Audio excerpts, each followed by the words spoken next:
Today we are going to learn about the forest and the wildlife of India. We all know that India has been a land of great forests. Nearly 67,000 hectares of Indian land has been covered with forest, which has been the houses for a variety of species. The biodiversity has been a significant feature of the Indian forests. Indian forests holds various varieties of mammals, flora and fauna which are found in the world. According to the statistics, we have 81,000 of fauna, 47,000 of flora. In that again 47,000 of plants, we have 15,000 plants which are explicitly in the category of flowering species. So this variety of biodiversity is found only in India, where 10% of the wild flora and 20% of the mammals are in danger. In India, we have various forest reserves prior to the rule of the Britishers. After the Britishers have entered, they have categorized the forest into different categories like reserved forest, unreserved forest, protected forest. After the categorization happened, that resulted in the endangering of the forest. People are also closely associated with the forests. Some of the tribal communities feel that forest is their motherland. They get everything from the forest. There are various movements also happen against the removal of tribal communities' rights from the forest lands. So, in this unit, we shall discuss what is the forest importance in our country, how the species are getting endangered, threat for the biodiversity in our country, how are the categorization of the species happened, and then different kinds of forests, and what are the steps taken to preserve the special animals. So, being a land of great biodiversity, from the past to the present, India had various varieties of mammals, various varieties of plants, various varieties of insects, various varieties of plants, in that also medicinal plants, non-medicinal plants, flowering plants. All these have brought in the different varieties and made India the land of biodiversity. But today, we have the entire category of plants and animals falling in the different categories. Let's find out what are the different categories. Now, let us look at the alarming rates of the forest growth. As per the Indian norms of statistics, we have in India 78.29 million hectares, which is a very large according to our calculation. 78 million hectares is very large, but India's area is 32 million hectares. Out of that, 1/3, which means nearly 10%, means 10 million hectares Indian forest should be there. That is according to the National Forest Policy of India 1952. 33% of the land holdings of any country should be covered with forest. Then only the ecological balance will be maintained. But according to the statistics available for us, we have only 78.29, which is not appropriate. We need to have 33%, but in the Indian total area, we have only 23.81%. And coming according to the state forest policies, according to their calculations, in 1997, every year we are getting added of 10,098 square kilometers of land. See, when the state forest is taking the calculations of adding on the areas which are getting forestized, or we are getting afforestation, but actually they are not able to bifurcate between the plantation and the afforestation. Afforestation is a place where you have to grow a forest, not a particular special plant. You cannot grow a teak plant on a large area and say this is a forest, because it kills the biodiversity. So the actual fact is, the state forests are taking into consensus all the land which was brought into afforestation, but not in regards to only forest. So this number may not be actually true, but it indicates that the land area which brought into under cultivation is increasing. That's what we cannot justify that we have sufficient amount of forest lands.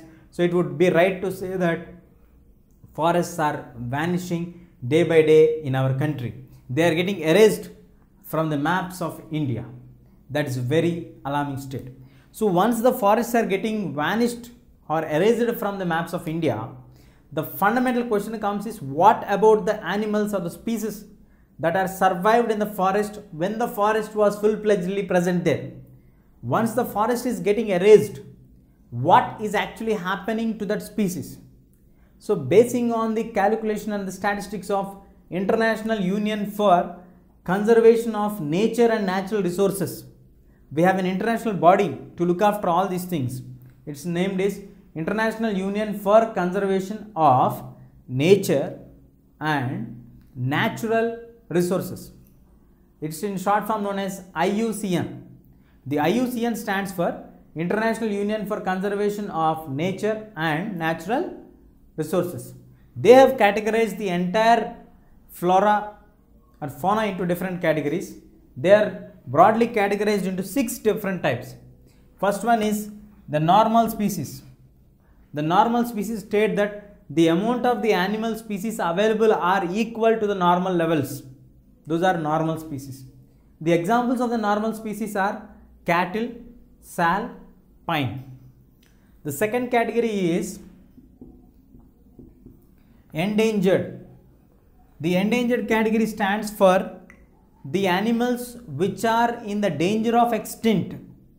From the normal level, they have fallen down to a situation where there will be a danger that these animals will not be appeared for us. The examples of those animals are rhino and lion. The third category is vulnerable, which have declined to the levels.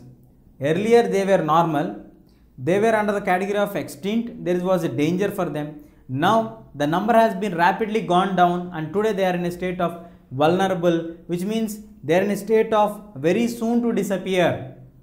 So that is blue sheep, Gangetic dolphins. And then the fourth category is the rare species. These rare species are found in small populations. They are not at all found in large numbers to normal levels. They are found in very few, 5, 10, 15, 50, 100 like that. So these animals are wild Asiatic buffalo is an example of rare species. And moving on to endemic. Endemic means only in a particular place, only in a particular spot you find that animal. That animal are examples Nicobar pigeon and wild pigs. When we move on to the last category, that is extinct. Once upon a time they are found here, now they are not found. Let us take the same animal like wild pigeon, which was once upon a time found in the Nicobar Islands, but now it's not found. Those kind of animals are called extinct animals. Example, pink-head duck and Asiatic cheetah. So like this, the categorization of the animals has happened on the basis of the study of IUCN, the International Union for Conservation of Nature and Natural Resources. They have categorized the animals broadly into 6 major types basing on their availability, basing on their possible conditions of finding them. First one, normal, where they are found normally. Cattle, sal, pine coming under the examples of normal categories. Endangered, have a threat of danger. Rhino and lion are the examples. Vulnerable, possible to be declined or the lowest levels. Blue sheep and the Gangetic dolphins. Rare species, very small population is available. Wild Asiatic buffaloes. Endemic, only in a particular areas they are found. Nicobar pigeons, wild pigs. Extinct, once upon a time they used to be here, but now we don't have that kind of animals living in that particular region. So this categorization shows for us that in India also, as the erasal of the forest is happening, as the deforestation is on a large scale, that is resulting in the erasal of the species of the animals which are found in our country. What are the factors that made for the depletion of the forests in our country? Does it the blame to be put on the colonial rule of the Britishers? Or is it the mistakes which are made by the Indians? What are the actual reasons? Let us try to find out first of all, what do we get from the forest? In our Indian forest, we have the enormous wildlife, the wood, the fuel, the fodder, the manure, the medicines. We have many items which are coming from the forest. So as we all have discussed that many items are available in the Indian forest, the Indian people have the habit of going and collecting from the forest. So the wildlife is also used, their skin is used, their bones are used in various medicines, and also their teeth are sold in Asian markets.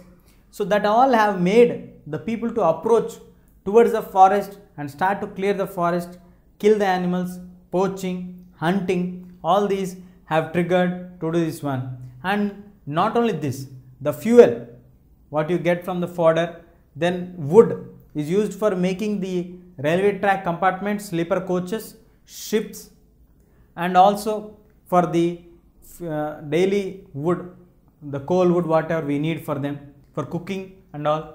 The manure, the natural manure what they get, the medicines from some of the medicinal plants, all these have made the forest to be the hub or a economy where you can go and approach that one and you get it in large number. So once everybody knows that there is some possibility of getting some income from the forest, automatically people would run for that income. That is one of the basic reasons why we have depletion of the forest in our country. Second basic reason is because of the colonial rule. For making the railway compartments, we need large amount of wood.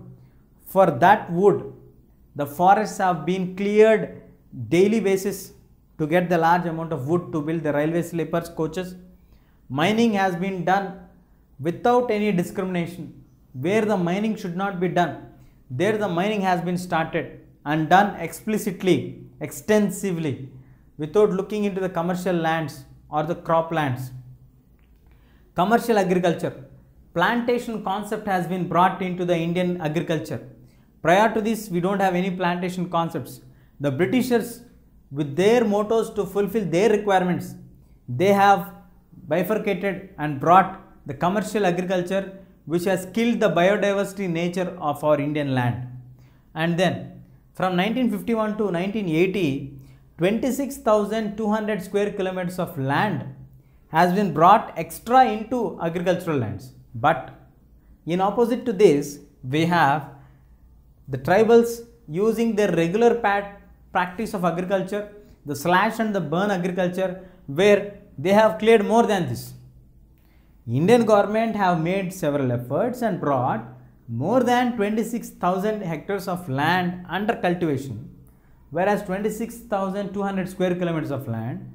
On the contrary to this, the tribals have deforested the forest more than this because of their regular habit of practicing agriculture through slash and burn agriculture or the jumping agriculture or shifting agriculture. And moving on to understand some of the other reasons why we got the deforestation of the forest is so high on a very large scale. The colonial plantations, one of the major reasons. Then the large scale projects, for example the Narmada Sagar project. In order to build the Narmada Sagar project, the project has waived or cleared off nearly 5,000 square kilometers of the forest land, which is really a very astonishing fact. Today, nowadays, because of the ideology of modernization, urbanization, the large forest lands are being cleared and given to the MNC companies to establish their factories or to build a large dams, which are actually at the cost of the forest lands. The tribal community peoples are struggling for their rights even today. Even when the Narmada Sagar project was built, many Andol movements were being raised. The tribals have written a letter to the Digvijay Singh, the then CM of Madhya Pradesh, asking and questioning what would they do if their lands were taken away for building a project, and why should they only be the people of sacrificers for the development of the nation. And then we also have a special plant called Himalayan yew, which is actually from the bark. We collect the medicine of the very rare medicine which is found to treat cancer, the anti-cancer drug, which is found from the Himalayan yew. This is located in the states of Himachal Pradesh and Arunachal Pradesh. But because of the drastic changes of the climatic conditions and deforestation, thousands of the yew trees are becoming dry, and today it is in the endangered list. The anti-cancer drug is not grown in India no more now. It is finding very difficult to find this plant in Himachal or in the Arunachal Pradesh region. Some of the other reasons why we have heavy deforestation is human habitation. habitat. Human people go to a particular place, clear that land and start doing living. Once the population goes on increasing, people would go on going into the forest lands. They clear the forest lands and go on occupying them. That is one of the major reasons why we have large scale deforestation. Then hunting of the animals, killing of the animals, passion for hunting. In some of the families, we have a culture or a custom that how many lions did you kill, how many tigers did you kill, they maintain a brand list of that. Earlier, the kings used to have a habit of killing 400 lions, 400 tigers. These all have endangered the tigers and the lions in the Indian land. Poaching, catching the animals and selling them abroad, killing the animals, taking the teeth, bones, skin and selling it in the abroad market, Asia market. These all are some of the activities which are endangering. Overpopulation in India, the land of second most populated country in the world, which automatically reveals for us that we have huge population. When we have huge population, we automatically consume more amounts of any products. It may be food, it may be land, it may be nature products. So that overpopulation affects. Environmental pollution. When you have overpopulation, automatically pollution also will be more. We are creating more amount of environmental pollution, and that too we are taking away the forest lands and we are clearing the forest lands. So like this, the major reasons for having negative factors starting from the wildlife. What are the positive points that we get from the forest? Because of the colonialization, because of the human habits, because of the attitudes of the people, because of the practices of the tribal people, because of the modernization of the economy, so-called urban development, so-called multipurpose projects. All these reasons are some of the factors which have affected the deforestation on a very large scale in India. Let us now learn the other factors which have affected for India's deforestation.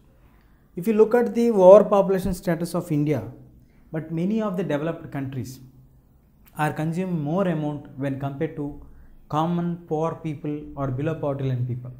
For example, an average American consumes 40 times larger than what a Somalian average person consumes, which means 40 people of Somalia are consuming equal to one person who is consuming US, which means the environmental pollution is being more by the rich and the developed countries. It is not only with the case of United States. If you take in India also, 5% of the rich Indian people are utilizing the natural resources of India, which is equal to the usage of 25% of people who are poor. These are the astonishing facts which are revealed when this careful study was made. Deforestation will automatically result in the loss of cultural biodiversity.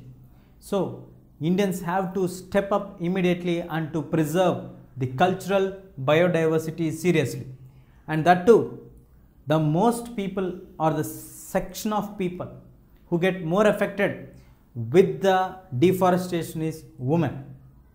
Generally, it is the responsibility of the women to cook and serve to the family. So, the families which are associated with the forests, the women have to walk into the forest, get the dried parts of the wood, then bring it and cook. If the forests are deforesting, she has to walk for miles and miles to get them. And there are situations when women used to walk for nearly 10 kilometers and get the coal wood and then do the cooking. This definitely affects the health of the woman, which will result because it is a state of poverty. So, when forests are present, if forests are maintained properly, the quality and the standard of the life of the people, those who are associated with the forests, are also maintained very well. When the forests are deforested, when the deforestation on a larger scale, it is not only affecting the forest environment, but also it is affecting the lives of the people. It is pushing them to fall into the state of poverty. Poverty would be the outcome on the impact of the people when deforestation happens. There is loss in biodiversity. because of deforestation. Mammals and species are getting endangered. They are vulnerable to threat because of biodiversity, because of this deforestation. So all these factors have to be taken very seriously.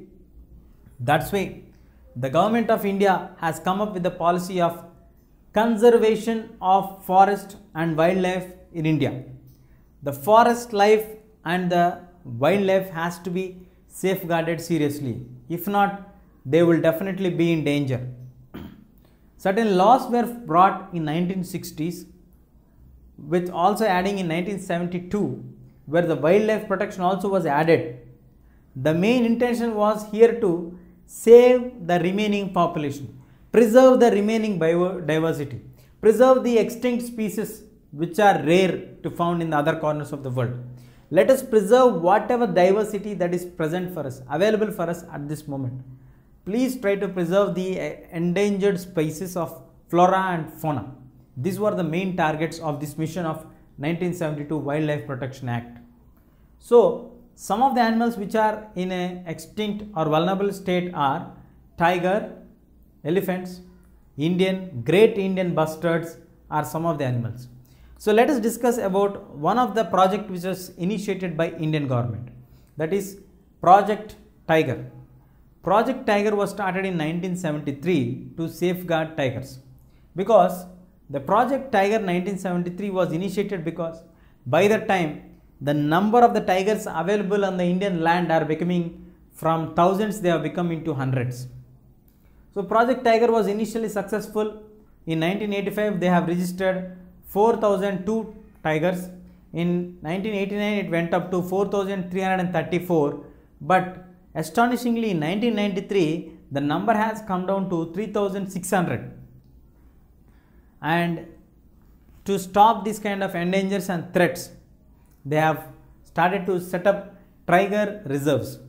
These tiger reserves are established in 6 states and they have nearly 32,137.14 square kilometers of land established at tiger reserves in various states like Sundarbans in West Bengal, Periyar region of Kerala, Madhya Pradesh, Rajasthan, Assam and Uttarakhand states, where the tiger reserve projects are established in order to preserve the tiger, because tiger is our national animal.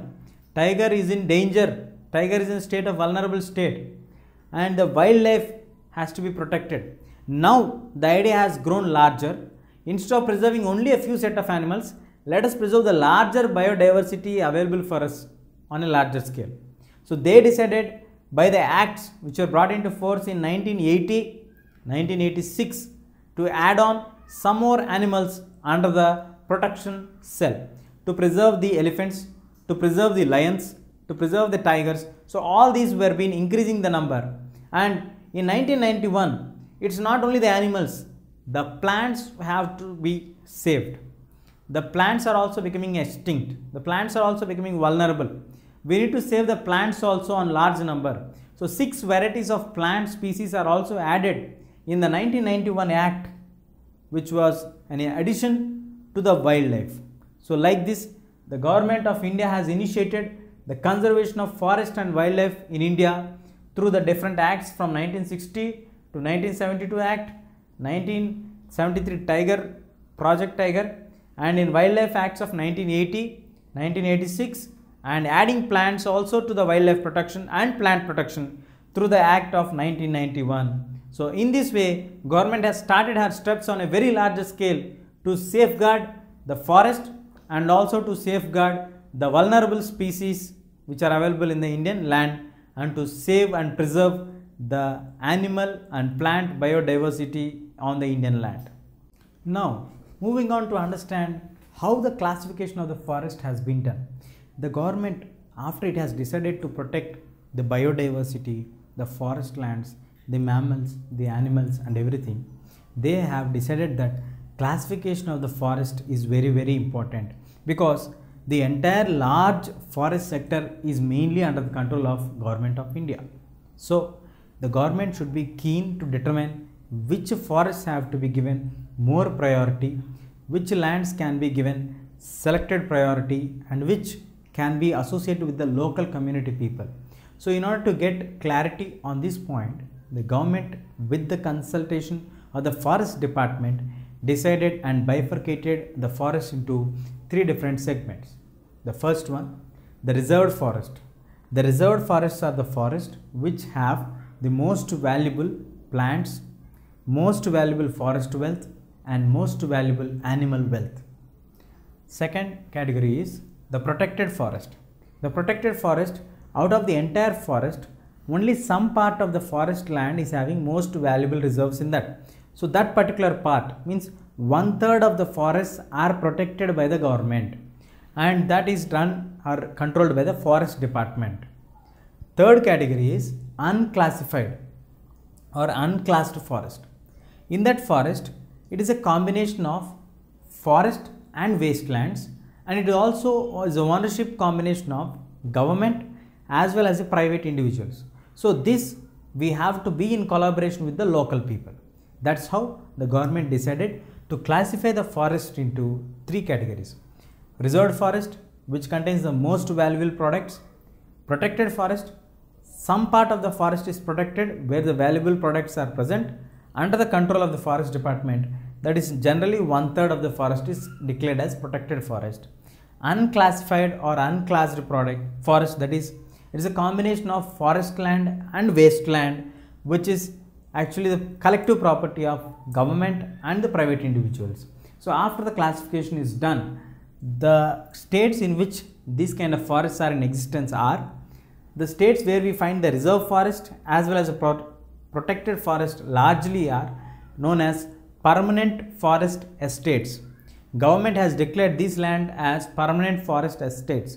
These are found in the states of Madhya Pradesh, Andhra Pradesh, Jammu and Kashmir, Uttarakhand, Kerala, Tamil Nadu, West Bengal and Maharashtra. These are the states which have reserved forest and protected forest present in them. Some of the states of central India like Bihar, West Bengal, Orissa, Chhattisgarh, Madhya Pradesh some parts, Uttar Pradesh some region also have some part of the protected areas. And moving on to the unclassed lands or forest, we have most of the northeastern states of Assam, Nagaland, Mizoram, Manipur, all these states, and some parts of Gujarat have the unclassed forest, which are actually maintained by the local communities. Now, the government also decided to go for the community and conservation. Simply, the government policies do not ensure to get safety for the forest. It has to involve the communities, and wherever the communities are brought into the involvement, there the result has been very successful. Let us see the examples here. The local communities plus government have decided to safeguard the forests. Example, the Sarika Tiger Reserve, which is in Rajasthan, where the forest people, the community people, the villagers have fought against the mining company to stop the mining, which will affect the forest lands. One more example we have, that is the Alwar districts of Rajasthan, where they declared 1200 hectares of land as protection for the wildlife and banned hunting, and they do not allow any of the family members of the farmers or the villagers or the district people who are staying there, and they also make ensure that none of the other outsiders come inside and do any kind of hunting of the animals. So like this, the collective efforts of the government and the local communities have always proven very successful. Now let's find out what is Chipko movement. Now, as we discussed about the Chipko movement is a movement which have been a very successful movement in the Himalayan region, where the local tribal people have resisted the mottos of the larger business people. They have stopped the cutting down of the forest on a very large scale. This not only proved to be very successful, but also triggered into the minds of the people that the ecological farming is important, environmental friendly farming is important. We cannot use the chemicals which are doing harm to the nature. Doing harm to the environment, doing harm to the nature is nothing but doing harm to ourselves. This awakening has been brought up with the Chipko movement which happened there, and afterwards the government of India decided to go ahead with the JFMs. JFM stands for Joint Forest Management. Actually, this was been informal up to 1988 when it was started first in Odisha, where it has been proved very successful. The timber and the non-timber products which are actually under the control of the government of Odisha or the Odisha were not so successful, but once they brought the JFM momentum into that collaboration and brought the local community people also in connection with the forest management, then they were very successful in safeguarding this one. So the Chipko movement is the base for getting the localites getting involved into the forest management. And it is not only this. In this entire lesson, we have discussed about the entire journey of how the environmental degradation happened, how the environmental destructuration happened, how the environmental destruction happened in literal terms, and later we also moved on our point of view how the construction or reconstruction of India has happened in terms of economy, in terms of forest, especially in terms of environmental friendly approaches. Now, earlier it was under the control of the government that they should take the policies which are beneficial to few of the rich people or few of the business tycoons. But today, the government has initiated the policies which are people friendly, which are beneficial to people, and first of all they would go ahead with environmental friendly policies and then only the economic profits. First of all, the project whatever they bring, that should be environmental friendly. This was a great change which happened in the thought process of the government of India and in the planning of the government of India. And as Buddha mentioned that plants are the peculiar organisms which have unending kindness, unlimited kindness, which have benevolent. They never demand for their substance. They offer all their products towards the benefit of the human mankind. They always work hard to do the benefit for the mankind, and they even provide shade to a man who is an axeman, who is ready to destroy it, which means that plants are very friendly and they offer many benefits to mankind. But we the mankind people always take the benefits, receive the benefits and destroy them permanently. This attitude has to be changed. Gautam Buddha is really a great personality because he has visualized what the people are going to do in 2000 years before. In 487 BC itself, he has described about the greatness of the plants and what is the loss that is going to be for the human mankind if we destroy the plants, that we can understand by the words of Gautam Buddha. That's all we have in this lesson.